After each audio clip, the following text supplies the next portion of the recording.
नमस्कार। हम लोग कारक पढ़ रहे थे और कारक में हम लोग जो 8 भेद हैं विभक्ति चिन्ह के साथ पढ़ चुके हैं। अब हम अगला जो पढ़ने जा रहे हैं उपसर्ग। पहले तो ये समझिए उपसर्ग, प्रत्यय, संधि और सामासिक शब्द, ये चारों शब्द को नवीनतम रूप देने के लिए प्रयोग होता है। इसलिए शब्द का जो रचना के आधार पर जो हम शब्द का नवीनीकरण करते हैं उसके ये 4 आप कह सकते हैं भेद हैं।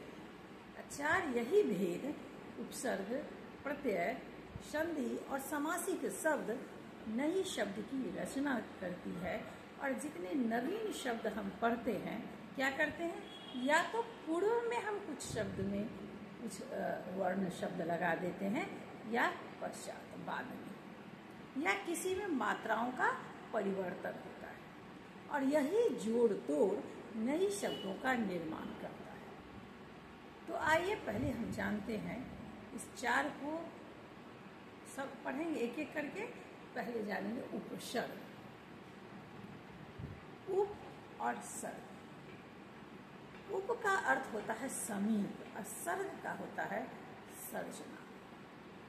मतलब जिसके समीप आप किसी चीज को रखते हैं और नई शब्द की सर्जना या रचना जाती है।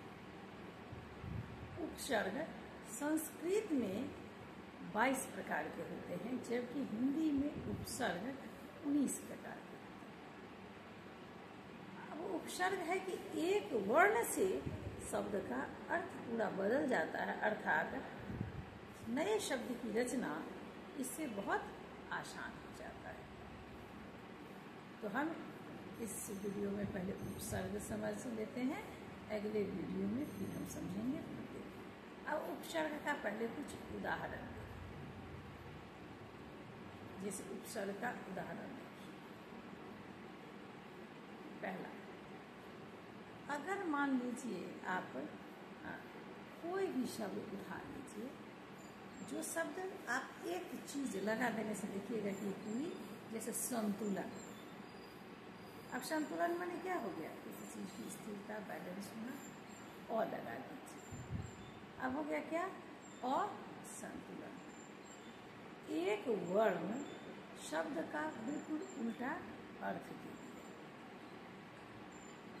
यही आपका हुआ उपसर्ग। सुंदर, सुंदर अच्छा होना, उसमें लगा दिया अति सुंदर, मतलब अर्थ क्या हो गया, अत्यंत सुंदर। घर, सु लगा दीजिए, सुघर मतलब सुंदर घर। प्रभात, सुबह की पहली किरण, सु लगा दीजिए, सुप्रभात मतलब सुंदर प्रभात। मतलब आप देख रहे हैं कि उपसर्ग का एक वर्ण नवीन शब्द की रचना करता है और बहुत कम मेहनत से या बहुत लंबा आपको वर्ण नहीं लिखना पड़ता है और एक अलग अर्थ उत्पन्न कर देता है, यही उपसर्ग होता है। तो हम अलग अलग उपसर्गों से, ये जो सामान्य प्रयोग करते हैं उसका भी हम चर्चा की उदाहरण, ये अलग अलग उपसर्ग के प्रकार होते हैं, कुछ की हम चर्चा कर लेंगे। और उपसर्ग कुछ आपका अभ्यास का चीज होता है जो आपको समझकर अभ्यास करना पड़ेगा। उसके बाद हम अगला पढ़ेंगे प्रत्यय। इसके साथ इस वीडियो को समाप्त करते हैं। नमस्कार।